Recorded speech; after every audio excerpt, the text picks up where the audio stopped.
I wanted to go through something with you the other night, and it wasn't working on my phone, and that was this app that I have called Letterboxd, and it keeps track of all the movies that I watch. I mean, you have to put them in there, and I put notes in them too.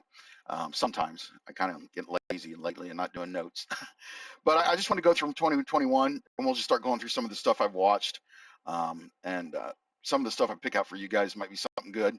I know some of these are really old, but either wanted to talk about them and I just wasn't on, here, or wasn't streaming, or wasn't on YouTube or anything. So they came together, which is a really good movie. I watched that in 2021. It's by the guys who did Wet Hot American Summer, United Citizens Brigade, or Upright Citizens Brigade. I'm sorry. So it's got Amy Poehler in it, Paul Rudd. Really good take on a romantic movie. It's like I put in my notes, I think I put, it's like one of my favorites. You either hate it or love it. A smart and silly parody of romantic comedies by the people that brought you Wet Hot American Summer. Like a smart or scary movie is what I said. That's easier for you're going to see when I review movies. I'm pretty basic. I give my range from 5 stars, and I'm pretty basic with it. I tell you what you want to know, what you need to know. I don't go into a whole bunch of theoretical stuff or methodical stuff or mythology into the background unless it's really important.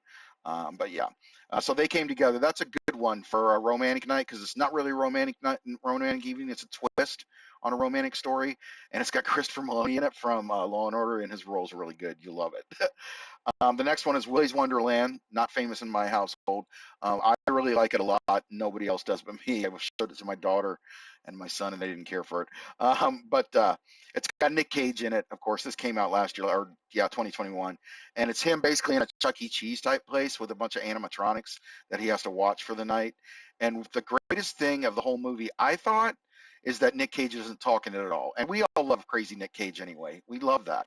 I mean, it's nice to see him act and do some real splendor, but we also like him seeing wired up, like he's wired up on coke and psycho. And that's what Willy's Wonderland is, with no talking. I mean, no talking by him. Other characters talk. But basically, it's him locked inside and having to go against these creatures with some kids that kind of help him, some teenagers. But it's a great Nick Cage movie. It really is. That's Willy's Wonderland. The other one was what did I put on it? Let's see what my notes were. My favorite kind of Nicolas Cage, crazy Cage, over the top horror comedy with a silent Cage and Five Nights at Freddy's vibes. Yeah, I think that's what they were going more towards, is the Five Nights at Freddy's. Um, Bob Ross, Happy Accidents, Betrayal, and Greed. This was a documentary that came out on Netflix last year. If you haven't checked it out, go ahead, but you're not going to be expecting much. They made the trailer for it sound like it was going to be something spooky and some horrible secrets that, that Bob Ross was like a serial killer or a sniper like Mr. Rogers. But yeah, I loved it for the deep dive into Bob's personal life, but loses a star for Much Ado About Nothing. Yeah, I rated it 3. I forgot to tell you my 3.5 out of 5 stars. The original trade it made seem more than it really is. Unfortunately, just another case of business screwing an artist. So yeah, he got screwed later on by the business that was running his company. So that's basically what it's about. The trailer made it seem like some horrific thing. I tell you, the Willy's Wonderland I gave 4.5 stars to, and They Came Together I gave 4 stars to. Till Death's another one. It's good. It's got Megan Fox in it. It came out last year too. So like I said, we're going through 2021. And this is what I said: for all the talk and acclaim this movie and Megan Fox received, I went in hyped and left feeling blah. Megan Fox is good, but we don't have much else to judge her against. A good judge her against with a career full of crap. It's a simple story with some simple twists. Parts of the story drag on, but it's not bad for a Monday night movie. That's kind of how I used to rank movies, but what night they were good to watch. Like a Friday night would be an awesome movie. But yeah, I gave it 3.5 stars. It's not bad. It's not bad for the attempt it's made to in the kind of story, because the story circulates like a Castaway type story, or like another movie I know that's like this, a Stephen King movie. I can't think of what it was called. It came out with I can't think of her name. But it was kind of the same type thing where this woman's alone and she has to deal with certain aspects of, like murder and thriller. I don't want to get involved into it because if I tell you too much, then you'll ever find out. I gave that 3.5 stars. That was Till Death with Megan Fox. Rock Camp the movie, which is a documentary. I got that on Vudu, and it's about back in the day. Somebody started. I don't know who it was that started it.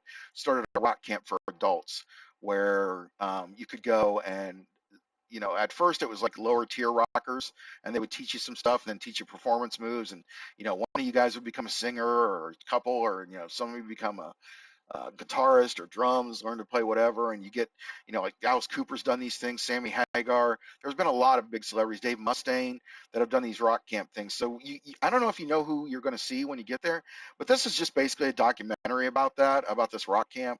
Um, and I said, why isn't there a film and TV camp yet? Exactly.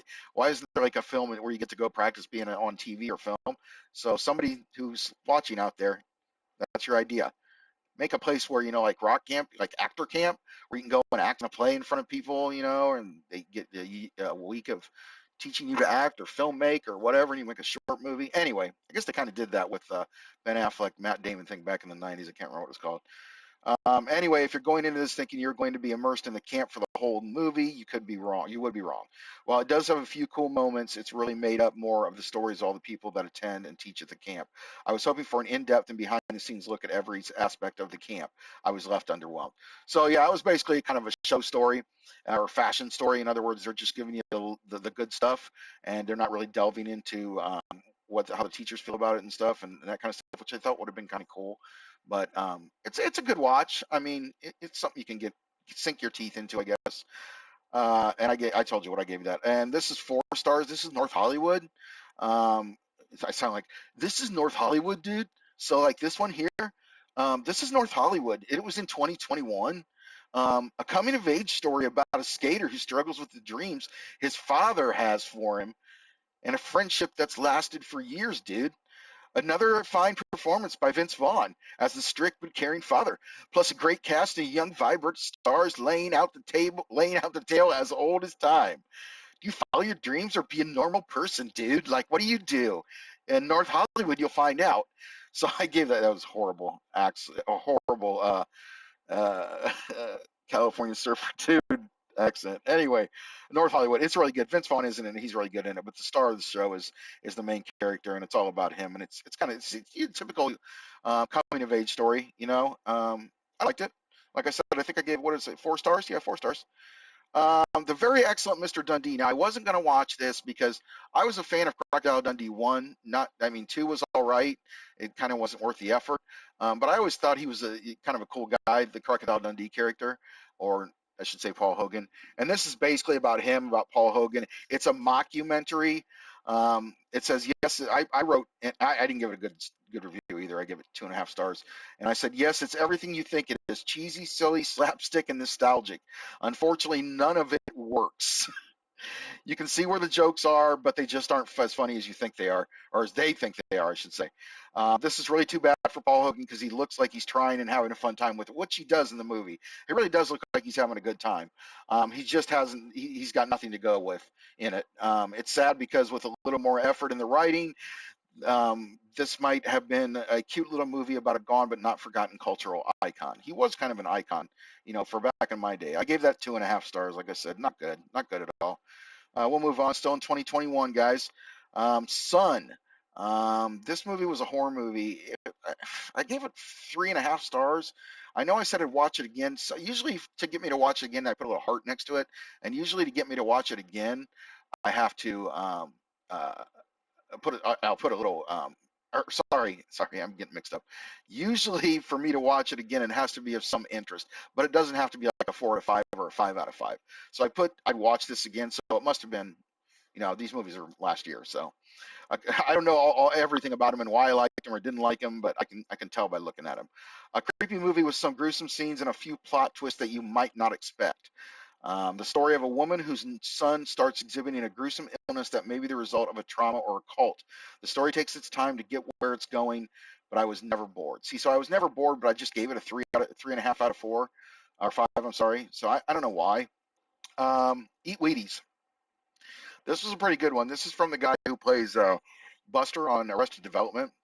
I can't remember his name right now. I'm sure it's here. I said, what a huge surprise. This movie is full of so much fun. Tony Hale. Tony Hale is amazing as an everyday kind of more normal / loner who tries to convince people he was friends with a celebrity. This is a true hidden gem. Yeah, I can't. Celebrity was Sid Straw. Who's the celebrity? Hold on, I got to find out. It's a famous girl. woman, I should say. Um, I can't find it. Oh, Sarah Chalky, that or Chalk or I don't know what her name is. Anyway, it's all about him kind of looking for redemption for himself. And Elizabeth Banks, that's it. Elizabeth Banks is who he's like not really in love with and not really stalking, but kind of just wanting. He has a story. I guess if I remember right, they went to high school together or something. And they see each other on social media, and he doesn't understand what social media is. So he makes a big deal that he's talking to her, when anybody could be, she's a celebrity. So it was a really good movie, and I thought Tony Hill did a really good job in it. I gave it 4.5, yeah, 4.5 out of 5 stars. Let's go on with Rings. This was, of course, the sequel to many different Ring movies that were made in the late '90s, early 2000s. This is in 2017, but this is the first time I watched it. Was in 2021. Um, and what I said about Rings was I hadn't seen this one yet, but I don't think I missed anything, which I don't. Even with superior FX to the others, including a scene where we get to watch Samara smoothly crawl out of a flat screen. That was badass, and that was an update because back in the day we didn't have flat screens, and that was really cool to watch her do that. It still doesn't hold up to the original scares, of course not. They never do. I mean, there's a few sequels, they're way better than the originals, but it's here and there. Um, so we will go next to Together. Oh, love this. Ed Helms. Ed Helms decides that he wants to have a baby and be like a dad, and so he meets this girl to have her as a surrogate. Of like become really good friends, and they kind of don't know it, but she's like way younger than him. So they kind of like become friends, and then at the same time, well, you have to see it and see what happens. It's pretty good though. A cute and quirky little friendship slash love story. Ed Helms is really good as a man who decides to get a surrogate and have a baby to raise on his own. The friendship and future the two slowly and awkwardly head to make this a funny and thoughtful movie. It's one of those movies I call cute. Like you want to show it to your girlfriend, to your wife, maybe to your daughter. It's kind of or I don't know. It's just kind of cute. I don't know what else to say about it. But that was 4 stars out of 5. I really did like that movie. Zola, which was one that my daughter got me interested in, and it's very young. It's about this girl that you would never be friends with, and can't quite understand why. Well, I've seen other people go down this road, so I can kind of understand why this person is friends with this person, but I don't at the same time because this Zola person is a real piece of crap. I did give it 4 stars out of 5 though, and I said, okay, so apparently this movie was based on a series of tweets written by a girl who had an adventurous 48-hour trip with the wrong people and very nasty intentions. Which is, yeah, it gets to some creepy places, and it gets to some places where you're like, oh man, you shouldn't have made that choice, and stuff like that. But that's Zola, and I said 4 out of 5 stars on that one. Um, the Misfits. The Misfits was pretty good. Uh, I want to say it's a heist movie with Pierce Brosnan or James Bond. It's kind of James Bondish. Um, it's called The Misfits, and it's not the same Misfits that has Marilyn Monroe in it or the band was named after. I gave it 3.5 stars. And I said, as soon as I started watching this one, I immediately thought what a good Bond Pierce Brosnan was, which I did. I think he was one of the best. This is a perfect film for him. He can do what he's good at and also act with a cast of new stars. Yeah, being a Rennie Harlin film, it has a very good action pieces as well as other thriller elements. Now you know who Rennie Harlin is. He was a big director back in the day of a lot of. Did he direct Die Hard? Somebody tell me in the chat if he directed Die Hard. Maybe he didn't. Maybe he did. I know he directed a horrible movie called Cutthroat Island with his wife at the time, Gina Davis. Anyway, it is very good at action pieces as well as the thriller element. This is just a fun flick that doesn't pretend to be anything else. Nice twists as well. I love it when movies have twists in them, and I also love it when they're not afraid to be an action movie. When they're like, oh, we're going to have this action scene, but I'm not going to make a big deal of it. Just full out, just action for nonsense sake. Not necessarily violence, but action. I think that's pretty cool when an action film just, kind of tries to focus on that because a lot of them don't. They get all dramatic and shit. Um, Percy, another really good one that I liked last year. I gave it 3.5 stars out of 5, and I did like it. Little not boring, but just a little lagging at some points. It's basically based on a true story of a farmer who fought the system. Christopher Walken, excellent as usual, is a farmer who saves his seeds every year, but gets caught up in a lawsuit with a big seed company. The cast is all around perfect, and what I thought might be a little on the slow side turned out to be a very gripping drama. It was. There was some parts that were slow. I will say that, but it is very good because it's the little man fighting Goliath, and I never even heard of this that that farmers reused seeds and stuff, or made their own seeds and all that kind of thing. I never knew that, so I thought that was pretty cool. That gave me an education on farmers in that aspect. And Christopher Walken's good as always, and he fits the role. He's an old guy just trying to do his thing. So Percy, that was 3.5 out of 5. Good one. Quiet Place 2. Most of you guys probably, I won't do anything much with these. I said not quite as good as the first one, but still a good follow up. Pretty much the same story. Aliens attack and everybody's on the run. A couple of new additions to the cast make it exciting. We get a better look at the creatures. I would have liked a little more time spent on the backstory on the aliens this time, but still a good jump scare flick, which is basically what it was supposed to be. I would like some more on the aliens if they do another one. It'd be kind of neat to get into what kind of society these aliens are involved in. They're involved in the Better Business Bureau. I don't know what I'm talking about, but I did like it was good. I gave it 3.5 out of 5. I mean, it's a sequel to a movie that was. Eh, I kind of liked Bird Box better than Quiet Place, but I know everybody cringes about Bird Box nowadays. But I gave that 3.5 stars. Quiet Place 2 out of 5. Next one is Werewolves Within. Really good independent film. Don't know if a lot of people saw this one, and I gave it 4 stars out of 5. And I said probably one of the best game to movie flicks you will see this year. It's based on one of those video games that you can go through it. I can't remember what they're called. They have a dude who does them or whatever, but they're the ones that are kind of like a story arc. The whole game where they're in cartoons sometimes, and you just they do the actions. You don't really do anything, and you make decisions and stuff. But it's just a decent game. I remember playing it. But a good helping of humor and a thriller.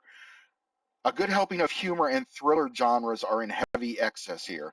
I had a lot of fun with this one, and the cast is perfect. They're really good, and this movie is funny, and it might even be good for Halloween now because I mean it is about werewolves. It's not really scary, but it's about as scary as the one that came out with Bill Murray about the what was it, zombies. I can't remember what it's called. It had Adam Driver in it and Bill Murray. It was hilarious. It might be on this list. So Werewolves Within, I gave 4 out of 5 stars. Crime Story, this just didn't go anywhere. I thought this was horrible. I only watched it because Richard Dreyfuss is in it, and I love Richard Dreyfuss. I'm gonna love him until the day he dies. My favorite Jaws character, and did a lot of other movies, Stakeout, Goodbye Girl, stuff like that I grew up with over the years. Um, I said kind of a mess with no real tight plot, a huge waste of Richard Dreyfuss and Mira Sorvino. See, I forgot Mira was in that. I really like her too. Dreyfuss is a has-been gangster and Sorvino his cop daughter. This was a huge disappointment. Don't know if Dreyfuss just took the check or if he's just at the point where he's just too old to be acting. So he's kind of he turned into kind of, if you've ever seen him in interviews, he's kind of what do they say? Uh, not a what do they say it about an old guy? He's kind of a crusty old guy. That's not really what I want to say though. Curmudgeony, is that the word? Curmudgeony, that might be it. Might be a way off too. But yeah, I gave that 2.5 out of 5. Don't even bother with it. No, even if you're a Dreyfuss fan. Habit was another one. Um, that's got Gavin Rossdale in it, and he's a bad actor. Um, but it's basically three nuns walk into a bar. Love the Jesus connection. Very new and intriguing. Gavin Rossdale, bad actor. This is when I was writing things down. Thought it was going to be a basic artsy Spring Breakers thing, which is what I thought it was going to be. And the Jesus connection blew me away. The whole sexy rock star vibe, that was cool. I don't think people got this one, and that they just threw it out there, and hoped that would be a potential cult hit. Great movie to quote lines from. Do you want your soul to be damned for all eternity? Tossing Lucifer's salad. That was one of the lines I wrote down. Also, only 80 minutes long, short but sweet. It wasn't too bad. It's got what's her name, the girl that everybody likes on online. You know who I'm talking about. I can't think of what her name. Bella Thorne. Okay, but I don't think she's a bad actress. But I mean, I'll probably get in trouble for saying that you know, since. Anyway, next one, and then we'll be done with September here, and we're gonna go up to September. Hitman Wife's Bodyguard. Oh yeah, but I have it. I don't know if I said I gave 4 out of 5 stars to Habit. Hitman's Wife's Bodyguard. That's the sequel to Hitman's Bodyguard. I gave it 3.5 stars. I know I wasn't impressed with it. I didn't think it was great, although I do love the cast. I said not bad for a sequel, but falls into the bigger, better form of sequels. The addition of Salma Hayek was a fun choice, but Sam and Ryan are just doing the same tricks from the first. It's fun though, not bad for a Wednesday afternoon watch. See, that's when I was still grading movies by daytimes, and a Wednesday afternoon watch is not a very good watch. I give it 3.5 stars out of 5. If you've seen the first one, this is just the same thing, except for now, what's her name's in it? Why can't I ever think of her damn name? What's her name? What's her name, guys? You know, Salma Hayek. I already said Salma Hayek once. Just stupid. My brain's on. Okay, anyway, Hitman Wise Bodyguard, 3.5 stars out of 5. Then we got The Marksman. This is the new Liam Neeson. Well, it was new back then. Sorry, I keep forgetting we're in 2021 still. The Marksman. Another Liam Neeson badass film. I never tire of these. It's something about Neeson that makes these work, which is definitely the thing that's good about him. Because there's sometimes the plot's very thin, but I can get through it because I like Liam Neeson. He's very good in these worlds, and I think always brings a sense of truly knowing what he's doing and doesn't lay back on the paycheck. I'm talking to you, Bruce Willis. Sorry I said that. At the time, Bruce Willis was going through that whole, or he still is going through that whole, but lately, the Bruce Willis movies have been horrible, but now I kind of know why, and I feel sorry for him. But um, plot is pretty simple. Liam has to get a young boy from point A to point B while being hunted by a cartel. It all works for a Monday night action thriller type vibe. I gave it 4 out of 5 stars. I really did like it.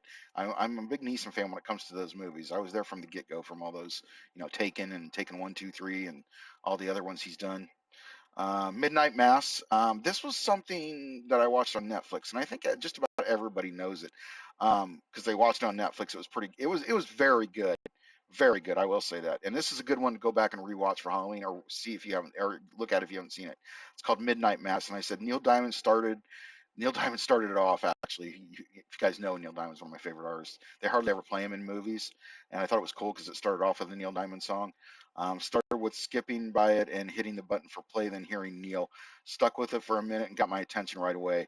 Anybody who picks a deep Neil Diamond cut to open their movie has to be pretty intelligent and talented. That's exactly what I said. Yeah, it's a good movie. Midnight Mass. I don't want to say too much more about it. Or it's a good show. Was it a movie or a show? It was a movie. I gave it 4 out of 5 stars. I really did like it. Um, yeah, it was pretty damn good.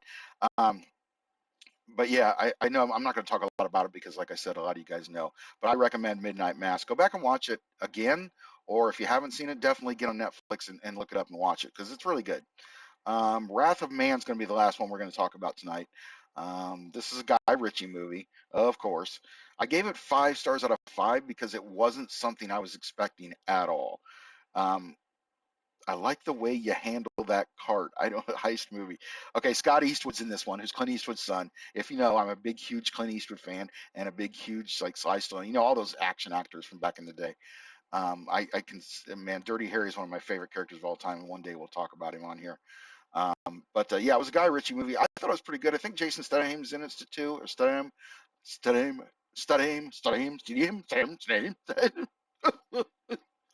I don't know what that was all about, but yeah. So I don't quite remember much. I know it's a heist movie. I did like it. I gave it 5 out of 5 stars. But like I said, with some of these 2021 movies, since I'm just now getting to do this because I'm back online, it's getting a little to the point where I don't exactly know what this movie was about, or you know what I mean.